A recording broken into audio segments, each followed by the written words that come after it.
definition of this.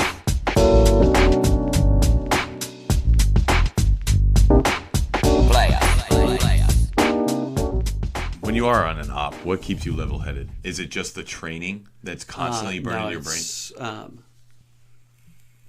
Because the stuff there's so you're much doing work that's is gone crazy. into before you ever conduct something like that. Before you ever go out to do something, you've gone through rehearsals where you actually have one of your peers pretend to be the person you're target, your target objective, and they create pushbacks like, I think that if I can get this person to share information out of school, something they really shouldn't tell me, but for whatever reason I've built enough rapport for them to be vulnerable enough to share something with me. So that'd be an indicator that that person's susceptible to recruitment. So I've gone through so many rehearsals with my peers, with my command, and everybody's vetted this. I've written it up in a document. I've submitted it. That document's been approved. So the whole script of how I want things to occur. Would you agree with me on this? Preparation is power? Preparation. So the 6 Ps. Yeah. Piss poor planning prior planning prevents piss poor performance. Is that right? Prior planning prevents piss poor performance. Yeah. The 6 Ps.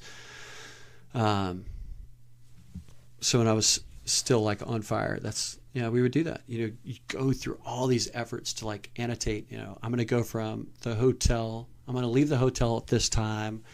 I'm going to go to the coffee shop at this time. I'm going to stay there for this long. And then I'm going to go to this wax museum for this long. And I'm creating this, everything's ingrained into clandestinity, like making sure that nobody's following me, to make sure that that's your that I do not expose to somebody who might be interested in me, the person I'm trying to collect intelligence from, the spy I'm trying to create. I don't want anybody other than just random people to know I'm with this person until I can build that relationship through rapport into where I can bring them into never meeting me in public before. Now we have this different relationship. You're working for me. This is who I work for. And now you work for us. And are you okay with this? Wow. But I won't ask that question until I know for sure that person's going to say yes. Okay. So that could take. So your security. That could take 2 weeks. So what you're saying to sum that up. You could spot and then develop an asset just by targeting their social media platform.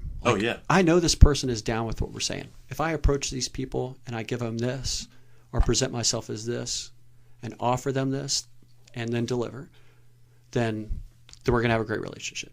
Other people take a little bit more effort. Okay. Where you have to be a little bit, you have to expect more than 2 moves to get to the queen. Wow. And then you knock out the queen, using a chess metaphor. So so to sum that up, is the biggest thing for you to stay cool-headed was preparation and... Yeah, it was just preparation and continuous... So you get to a moment where you're in repetition that environment. and repetition. Yeah, and so you get to a point in that environment where you actually became bored. Because where you the knew it so well. contingencies that I had prepped for were so intricate that when What those the things reality- didn't occur, Yeah. I'm like, oh, okay. Well, Reality now didn't I have, match up to that. I have Wow. 97 That's even minutes before my next interaction with another human.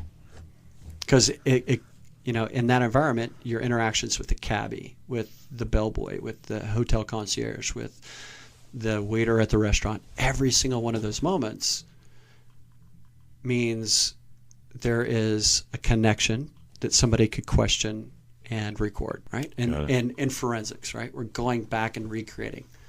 So if somebody wanted to, if something went wrong in one of these operations, they'd be able to potentially trace back through these interactions where I was not the gray man, where I didn't blend in, where I stood out. So we'd always try to not stand out, which can be difficult if you have a fucking striking white beard and weird scowl. Silver fox over here, dude. Total stud. I'm gonna ask these last 3 questions before we get into anything else. They're probably gonna be a little personal. Do you consider yourself a killer? Yeah, absolutely. Okay. I've killed it on the dance floor. I've killed it in making fires faster than others. Yeah, there you go. I've killed it like disassembling and assembling a weapon with a blindfold on faster than anybody else. Yeah, you killed it. Doing a Rubik's Cube. I've killed it doing a Rubik's Cube while talking about random subject matter. That was absolutely killer. I mean, that was... I don't even know how I've killed it by like walking upright while in a blackout phase of drunken intoxication. You know, there's a lot of different things I've killed it at. But yes, I have used lethal force against animals and humans. Do you regret any of it? No. No. So I didn't black that one out, huh? I didn't blue line that one. I should have. No, regret is ridiculous. Regret means, so if you have regret, in my opinion, and the opinions are just like assholes, everybody has one and some of them stink. To me, if you have regret, then you didn't fucking make the right decision to begin with. Okay. You fucked up somewhere. And the reason you have regret is you wish you could fucking take it back. Which means you had plenty of opportunity before that moment to unfuck yourself. Yeah. To get right with what your gut was telling you, with what your head was telling you, with what your peers are telling you, with what your command or your subordinates. There's something along the way that you know you turned your back on because of whatever agenda you had at that moment. But that's what regret is. So now let's tie it back to that Western Judeo-Christian philosophy. If you are, a New Testament disciple, then you have to forgive yourself, right? Right. Absolutely. So if you can't forgive yourself for making a stupid ass decision, then you're going to have regret. So guess what? I want to give myself the benefit of the doubt. Yeah. I want to be more critical of others than I am of myself.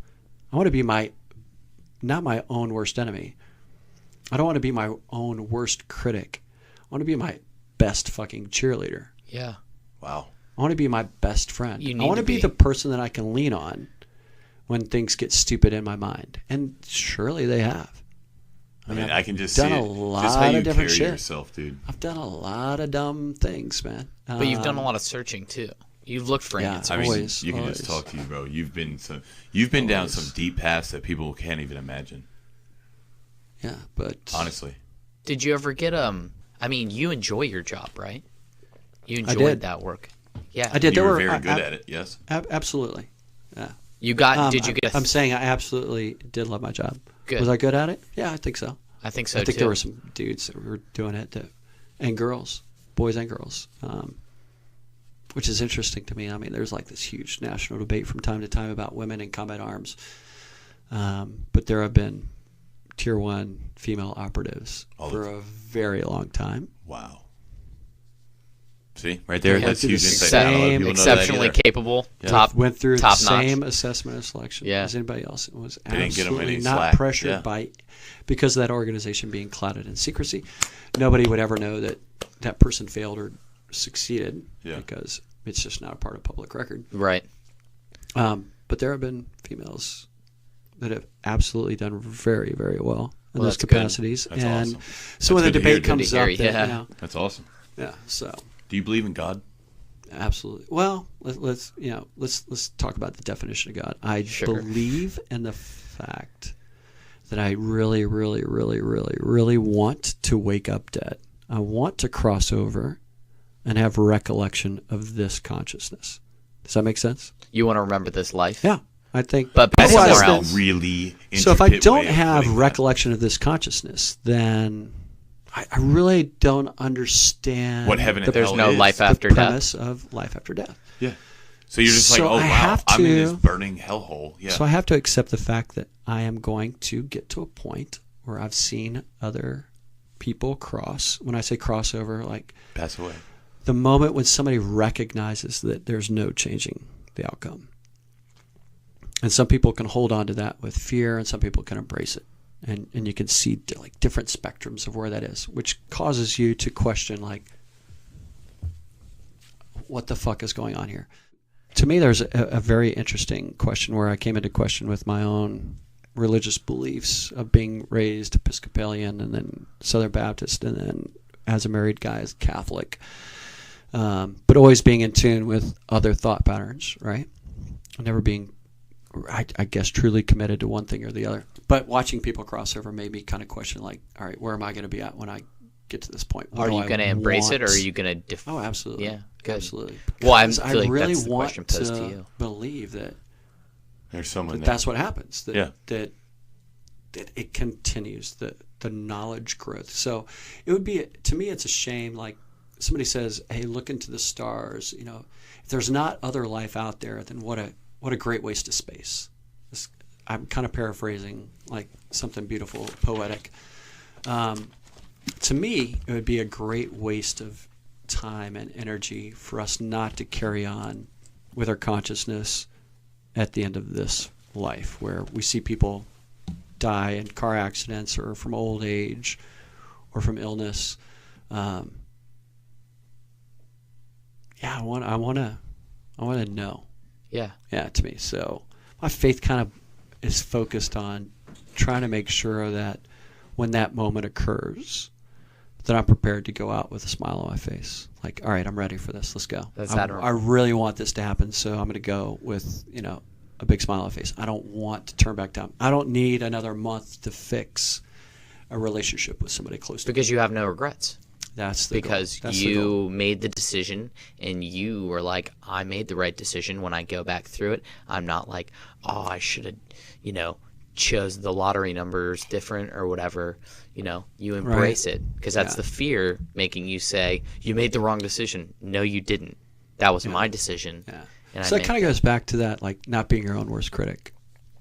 Which I think that's really important for anyone that comes back from, if you've served overseas or anything like that, because people that do that, there's a high suicide rate in the military. Yeah, it's bigger than civilian. It's massive. Or private sector. And you're talking about people having to live with the demons inside their head, the things that they've done for their country, the things that they chose to go into military service, they chose to do that type of work. I want to backtread on what I said earlier. So, okay, people who do have post-traumatic stress, which is, I guess, the new way to say it is not to call it a disorder. So it's not PTSD. I think it's PTS. Like PTS, post-traumatic stress. Yeah, I think I heard that. So we're not trying to demonize people who have this diagnosis by saying there is a disorder. Now, call a spade a spade. Fucking, exactly. It is what it is, right? You have PTS or PTSD. Yeah, right? Yeah. It's all the same thing. But the whole thing is to allow these people to reintegrate, I guess, right, without stigma. Okay. But it's a personal journey. I'm sorry, it's a personal journey. We need to put more money on it. We're asking people to do crazy stuff, like we already touched base. Yeah. We said hallucinogens and LSD and all that stuff. But even other than that, he's talking, just about to find your personal journey when you come back and you are being reintegrated back into civilian life after being someone that's been asked to do, told to do. Yeah. Some terrible fucking things. Crazy shit. Yeah. Well, terrible is objective. And some military guys in different positions in the chain of command can be influenced by their mentors. And so some leaders are staunch Baptists, let's say, for instance. Mm-hmm. And they really believe that it's a religious war. Oh, right? Well, and so when they're talking to their subordinates, because they're in a leadership position, they can influence them. Yeah, absolutely. To think that this is something in that vein. That's right. But it occurs, and because of the fact that the lottery of birth is real. If you grew up in Alabama or in Colorado or in Richmond or in West Virginia, Northern Virginia, backwoods. Yeah, Fairfax, right? Chantilly. I grew up in Ashburn area. Ashburn, okay. Lottery of birth. So the lottery of birth. If I'm born in Tehran, I'm Persian. Yeah. Right? Right. If I'm born in Cambodia, I'm Cambodian. I'm Buddhist. Yeah. And I understand that infrastructure and that It's all about locality and region and where you're Absolutely, born, right? So and that's I'm going not to at influence fault. you. And so that's where I get into a problem with fundamentalism in any religious sect. Since I don't know why I opened this conversational gate, but we talked about God. I don't condone somebody for fucking, in their dying breath cursing me in the name of Allah. Yeah. I don't. That's what he was born into. He was inculcated into.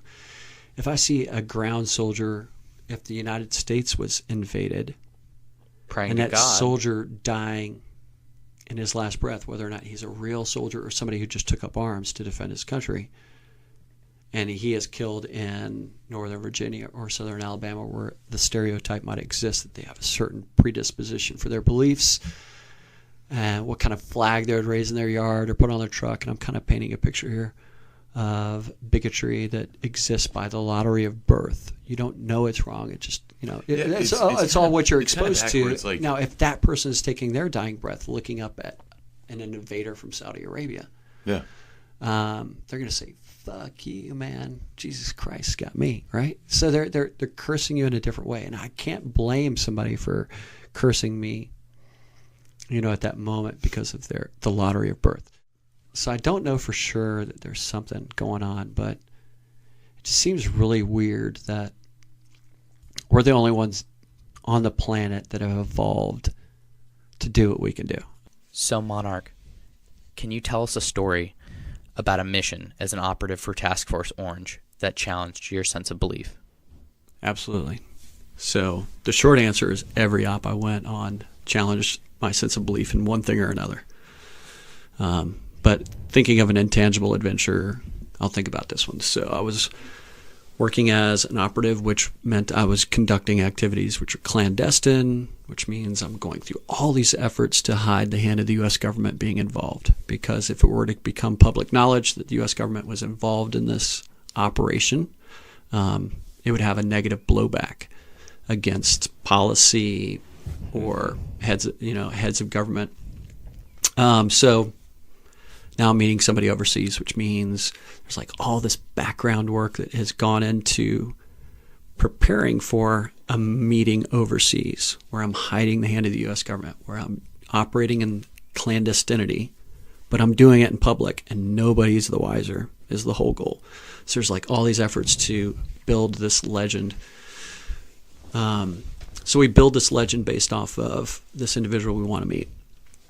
And I start traveling overseas, which causes small amount of anxiety, but it's also really exciting. Yeah. Like for pushing sure. the boundaries. I mean, I'm going through challenging yourself. Yeah, exactly. Right. I'm going through a customs border patrol, at an international airport, and I get through it. You have to use all your skills and ingenuity, and you have to have your wits about you at all times to do that type of work. Yeah. And so it creates this hypervigilance. So I get through border and I go through the airport and I get in a cab and I go to a hotel and I check into a hotel, which I've used a credit card underneath a different name, and all my documents match that name. Yeah. And I have to remember what that name is, and a lot of effort has gone into preparing for this. It's not something you just do over the course of 3 days. It's like lots of time spent with a whole crew of people preparing this. And then you get in the cab and you're like, oh, whew. All right, I got through the airport. And then you get through the hotel check-in process and you're like, phew, got through that. Because it's not your name. That's crazy. Right. And so and some of these activities can last days and days and days, because you can't just, again, you have to be prepared for the fact that you might have thought you got away with something at the airport, but maybe somebody's like, oh, you know what? There's something interesting about this person. There's something a little bit different. So they've taken interest in me. So now I have to prepare to make sure that I'm not under foreign surveillance. Wow. So let's say that's the way that works out. So this one crazy day, I wake up out of this hotel. I'm in a foreign country. I don't look the same as everybody else. So I've prepared for a couple of days just to do what we call area fam, which is area familiarization, where you learn the major routes by walking and driving around this city that you're going to conduct operations in, so that you have an understanding of what it looks like and what it smells like when you're there. You try to do it at the same time of day that you would do it in your meeting, so that you can tell if there's something different. So you walk up and down these streets, and you go to these stores and these shops. And so I get up at this hotel and have breakfast in the hotel, and I'm immediately eating my food very casually, but at the same time, I'm like looking around, like, all right, I need to know who's normally working here. And does anybody catch my attention? Are my antennas going up, looking around a hotel? And I don't see anything peculiar, and I'm like, okay. And so day one in this country was to go on a tour. And so it was a small bus. There were 12 people that had signed up for this tour. They're from different countries, different nations. They're all English speaking because this is an English speaking tour. And I'm with them for 2 nights. And I'm going from where I landed at the airport to this other city. So I'm not really doing area fam at that hotel, but I'm doing area fam by just going out and participating in this for 2 days, and then that gets me. You just look like a tourist. Yeah, and so we come. I get onto the van. We depart. We go to this next place. It's about a 3-hour drive. We stop and we go through this like cooking event where we get to cook local food with the local chef, and everybody gets to eat it. You're a fucking tourist. Yeah, just straight up a tourist. So we do that, and I'm making friends with people on the bus, learning about them, having a good time, relishing in the fact that I'm giving them a name like Freddie Lipschitz, but that's not my real name. So everybody's calling me Freddie. Relish in that. You would savor those moments where dude, it's almost like acting. Like you're just you're being somebody you're not. But it's like it's almost like in its instant too, because you fool one person, you fool the next one, and you keep going, and then you begin to merge into this persona that you have. It's almost like you've told yourself that's who you are. You have to become that person, that legend. That is fascinating. You have to become that legend. So it's not quite like acting. I mean, there is an effort of that, but it's like the Truman Show acting. Yeah. But you don't. Like but you're on the Truman Show. You really become that person. Yeah. Oof, that's deep. And so you learn how to like evade certain topics and things like that, so people can't go too deep. If you don't want to become too interesting, though, right? Right. You want to be the gray man during the whole thing, where nobody really kind of remembers you, right? Yeah. So we go to this cooking thing. We leave. We go to the next place, and I get out, and I'm the last one off the bus for some reason. This time, I was like making sure I had water in my bag or something. And so all of the other tourists, which are all pretty much Anglo-Saxon people, depart the bus and then start going up these stairs to a cavern we were going to go explore in this country, which is like this huge, like monolithic level cavern. Like it's just amazing. So there's a lot of buses that come in and out of there. So I'm the last one off the bus. Everybody else is out in front of me, and I notice somebody taking pictures. So now my antenna pops like a snap. And so I walk kind of slowly. I take a little bit more look. I put on my glasses so that as I walk by him, I can continue to look at him without him knowing that I'm turning my head and taking, direct interest in him. And I notice this guy, and I'm like, all right, that's the kind of shoes he's wearing, kind of pants, kind of shirt. I'm going to name him X. I named him Goofy. It's because his pants were rolled up and he had like goofy shoes on, and I think he had a baseball cap that made him look like he had goofy ears hanging off. So I see Goofy, and I take notes of him mentally, go and conduct our cave tour, come back, and he's no longer in the same position where he was sitting outside this restaurant in a chair, started taking really detailed photos of everybody as I walked past him. We come out, now he's at a different location, so now I have a second sighting. So if I just seen him once, it could have been just somebody very interested in taking pictures of us, right? Because he was on some kind of portrait, project, and they weren't in the group with you on the bus. No, he was sitting there already, started taking pictures of us, and didn't know that there was one more person left on the bus, which was me. So he had already, in my opinion, dropped his guard, and I kind of his cover, as it were, blew his cover. And so. But if you're operating as in a hypervigilant state, you see a lot of these things, which we call ghosts, where you have a single sighting of this person and then they never pop back up. There was something really that piqued my interest. There was some kind of behavior in them that I was like, oh, that might be a surveillant. That might be an intelligence operative. So I come back out and I see him in a different location acting in the same manner. So now I have to gauge, all right, is he a law enforcement person looking to see if any of us are buying drugs off the local nationals, or is he a foreign intelligence officer seeking out us. So I have the second sighting. We get back on the bus. We have a few more hours on the bus going to the next location. And now my hypervigilance is like really high. I'm like, fuck. This is so I'm meeting with somebody who has access to a group of individuals that are linked to Hamas and Hezbollah. Yeah. Through like 4 different links. But this is like my first end to this, to get to my ultimate target, or to get him to do what I wanted. So I'm doing all these efforts so that I can meet this person. And because of his high profile, I think that maybe they've caught on to me for some reason, even though I've gone through all these measures to be clandestine. Right.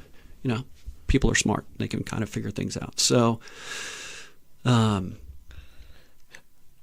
see him the second time, and I'm really nervous. We're driving to our next location, and behind us, like 5 different black trucks, like are starting to pull up pretty quickly behind us. And now I'm thinking, oh my God, we're fixing to get pulled over.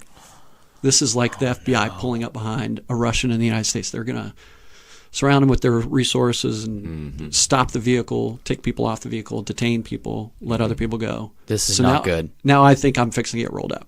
I'm like, what the fuck? So I'm not relishing in the fact that I'm operating as a clandestine operative. Now I'm like, holy mackerel, because now I should have been a cook. They can hold me for a long period of time, even without any evidence. According to like Geneva law and international law, that you can only hold somebody, a foreigner, without charging them for 96 hours, which means a foreign country can keep any one of us for 96 hours without having the releases. And before they start violating some international laws, they have to charge you after that.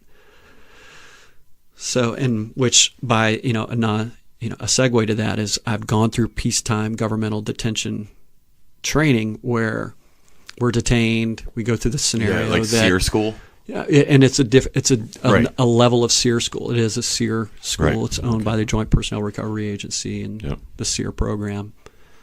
Peacetime governmental detention is where you get sidelined while you're going through customs at the airport or on a train or at the border.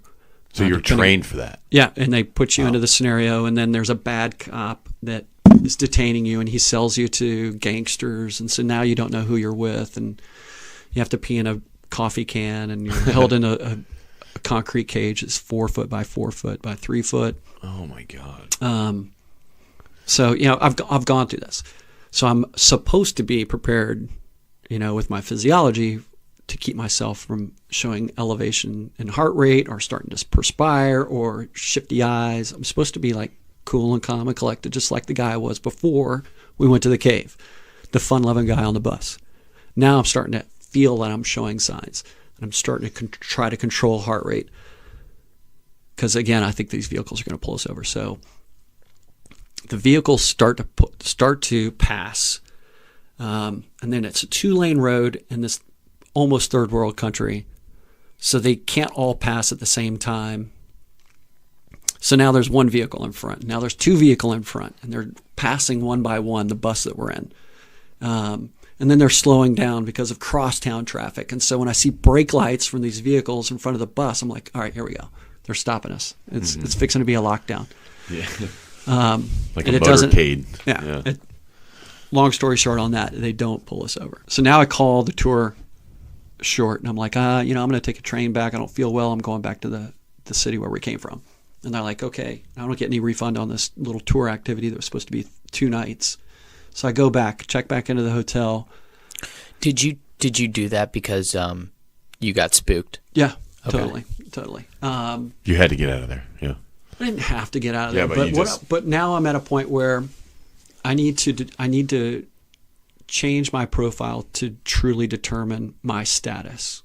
Am I under surveillance or am I not under surveillance? If I am under surveillance, then I have to blow off my meeting with this potential asset that I'm about to try to recruit. You must be sure.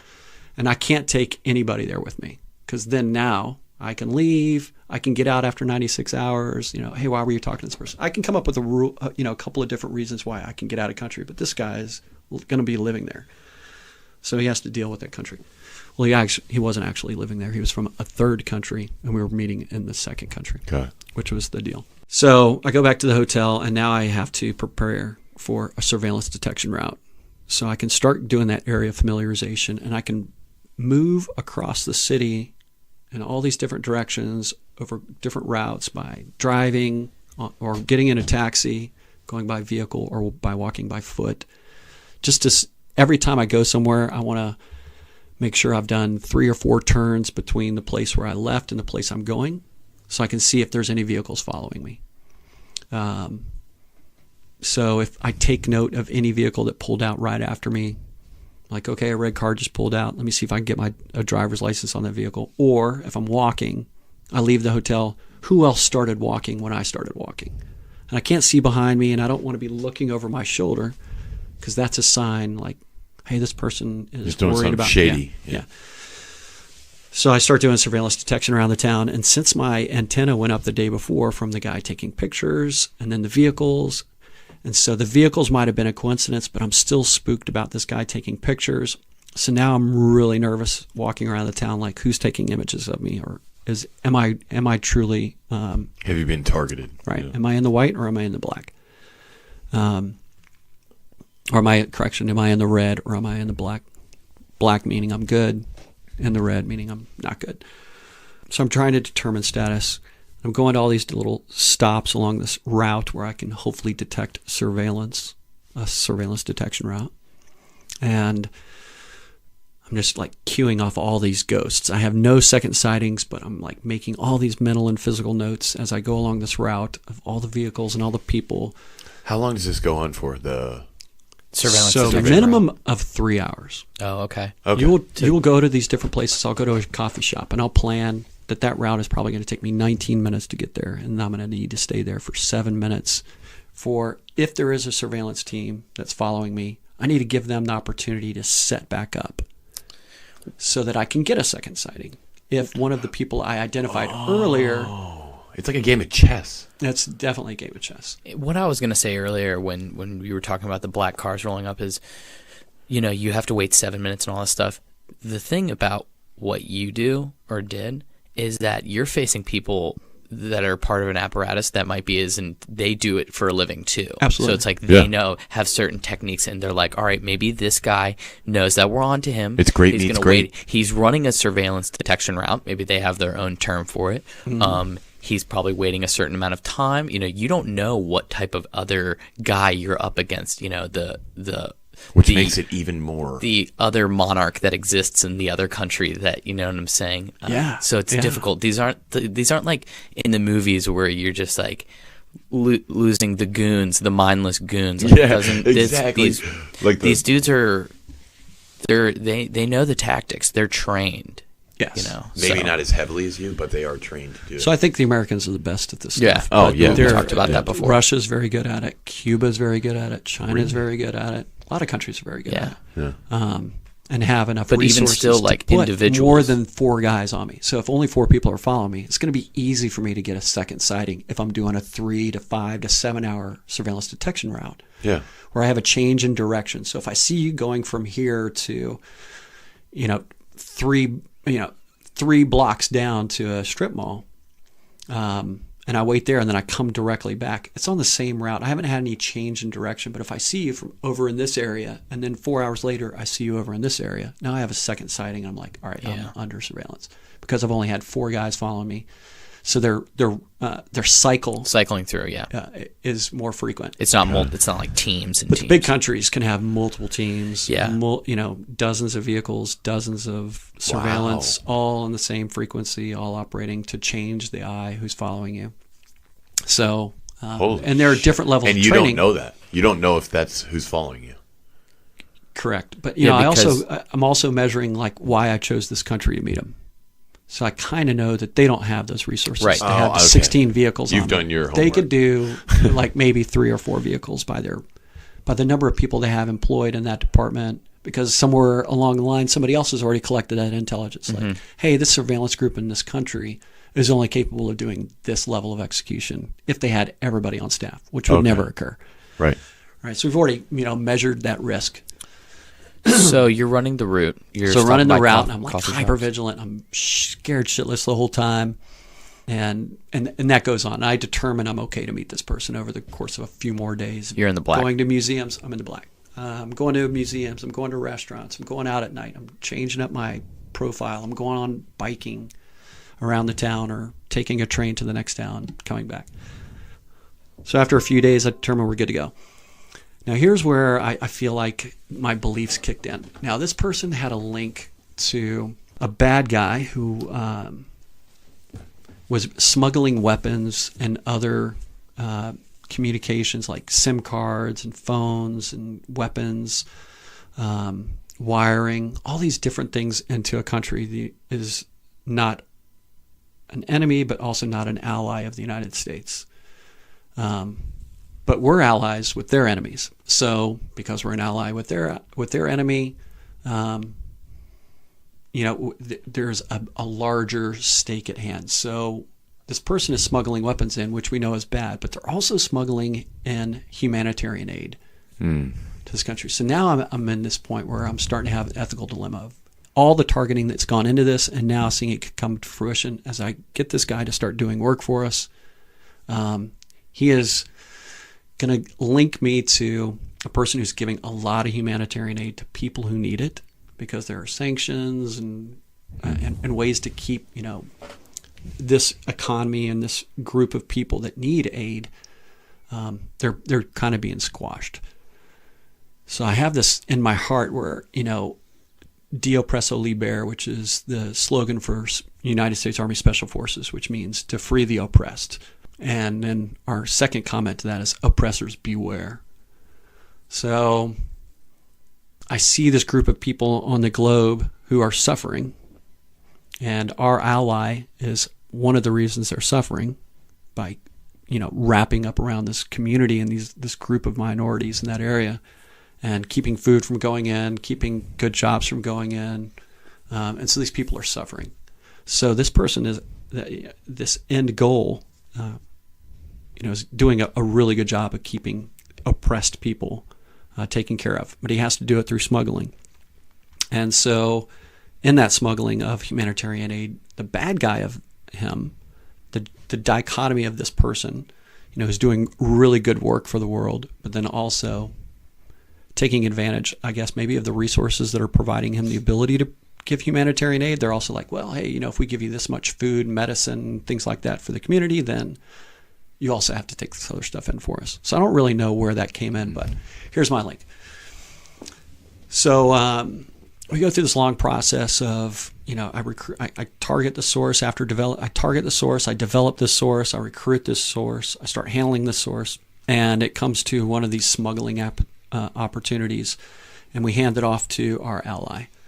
And the result of us handing off the operation after we collect it, like, hey, this smuggling activity is going to occur on this time. This is the people that we know are going. This is a communication device that you can target to confirm. And then we have these triggers that we can tell you about so that you can interdict. So we'll do all the work for you. You allied country, you take any action that's necessary on your end. So my belief system, and also this person that I'm targeting is an expat. It's an American that is now on a shit list. Shit. The Americans have basically said, you come back to the United States, we'll arrest you. Yeah, So he's only living in countries where there's no extradition. Mm-hmm. And every time he has an opportunity, he writes a book or writes a news article or goes on TV and disavows Americanism and says we're part of the problem. Mm-hmm. So now I have this patriotism that's in me, and I also have this humanitarianism that's in me, and freeing the oppressed that's in me. Mm-hmm. But I also don't want to see lethal, illegal weapons and devices going across the border to people like Hamas and Hezbollah, which is being intermingled with humanitarian aid, and it's like this good and bad thing. And right. So now I'm like, all right, it's almost like they had a front. Well, yeah, So. Yeah, it's totally like that. Okay. Yeah. That's exactly what's going on. And so, it's known that this is what we call a rat line. Okay. This smuggling operation is a known rat line to get to Hamas and Hezbollah. So we want to interdict it, or we want to get involved in it so that we can monitor and or alter the products that are going through. So if we could get a hold of those weapons before they got to Hamas and Hezbollah, then what we could do is modify them, to where they don't work the right way. But they're not spooked. Right? And we try to obfuscate get a why bad that's cache happening. of weapons, So. I guess. And Sweet. that was a big operation in one of the wars I was in, where we were leaving AK-47s on the battlefield with magazines already inserted in them, with rounds in the magazines. And they're like, oh, wow. So the bad guys would come upon these AK-47s, and then the first time they'd fire them, those rounds we had modified with magnesium. So when they'd fire it, it would weld the barrel shut because it burned too hot. It wasn't, so the powder wasn't gunpowder, it was magnesium. Clever. That's like some Trojan horse shit. Trojan horse shit. And That's then sweet. we made it to where all the magazines springs were broken, or we had like 15 different ways of leaving weapons out on the battlefield, to where when that guy picked it up to fire it in hostility toward us, it would fuck up. That's brilliant. And so we'd rather have them holding one of our fucked up weapons than a real one. So that's a non sequitur, kind of, or just kind of a background. So you've got all these different beliefs that are contradicting one another. Yeah, like I want to help people, and I know that's occurring through this smuggling activity. But then I also want to stop bad people from doing bad things to good people. Wow.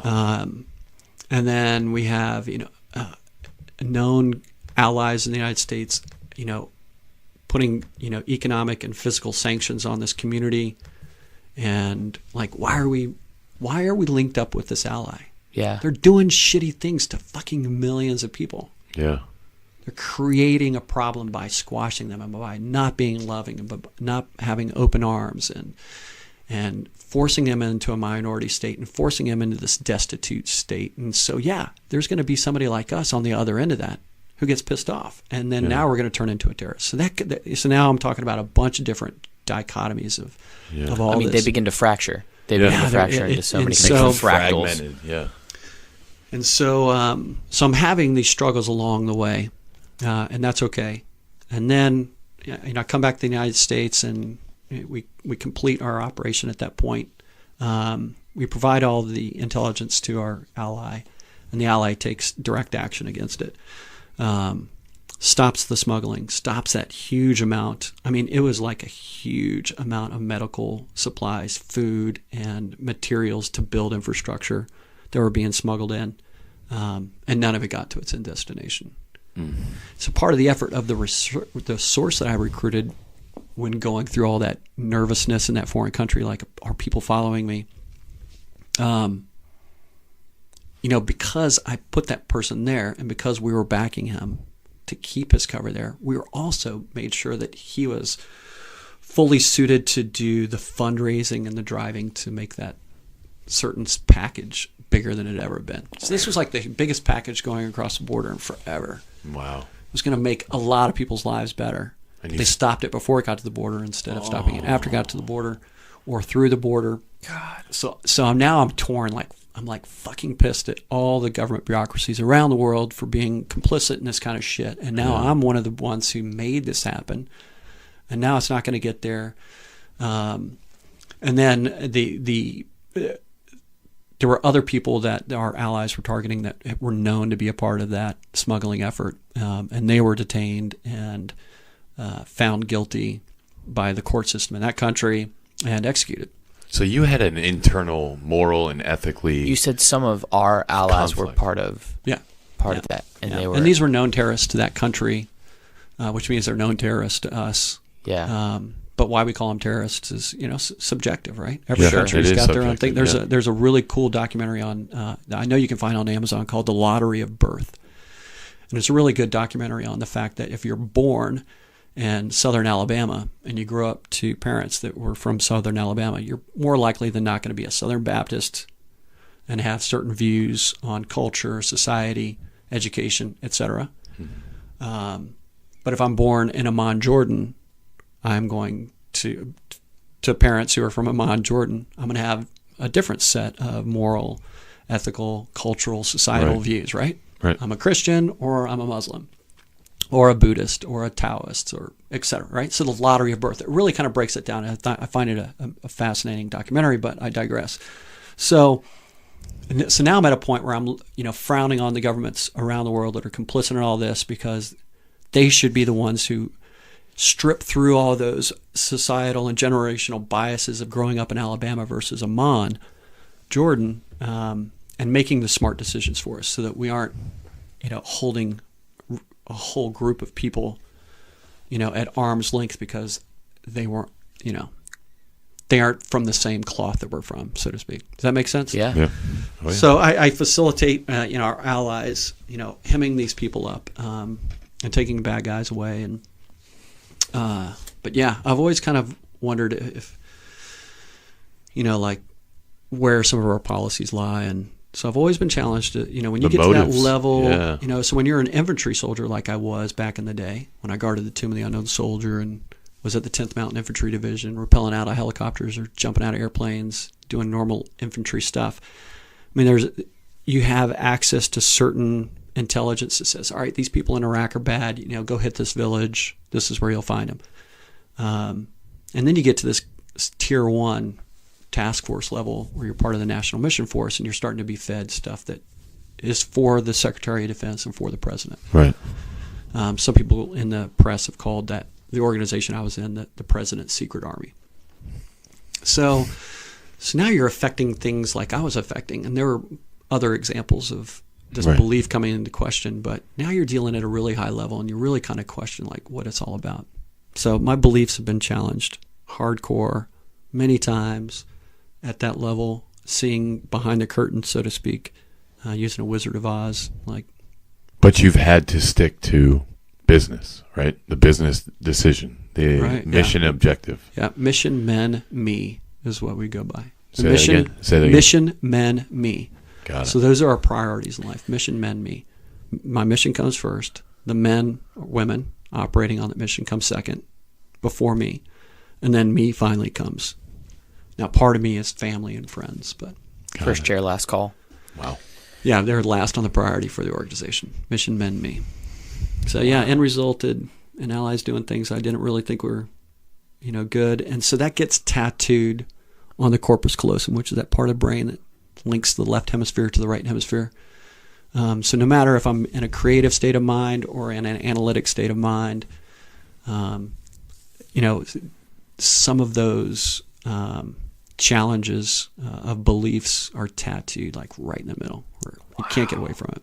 Wow. And how, it's hard for us to imagine, but if we had been able to see like what lies behind the curtain, that would unravel a lot of people. It would terrorize. You understand why people go rogue, why they just do all sorts of things, and it's like you see too much, you can't unsee that shit. And okay, in Iraq, I mean, there are multiple stories that have come out now that are in open source of weapons of mass destruction being found in Iraq. Mm-hmm. Right, and that was the smoking gun we were looking for. Oh yeah. Like Saddam Hussein has these mobile deployment laboratories. yeah, they're in 18 They had wheelers. satellite videos. They had all and this stuff, pictures of it. Yeah. which we come to find out. So I'll break off on this. There was a source that was called Curveball, who was a source that was reporting during that time to the build up to Iraq, that reported intelligence to the British intelligence service. Oh wow. They created a name for this source. They started meeting the source. They started collecting all the intel from the source. This person had diagrams, schematics, all these things for Saddam Hussein's weapons of mass destruction apparatus.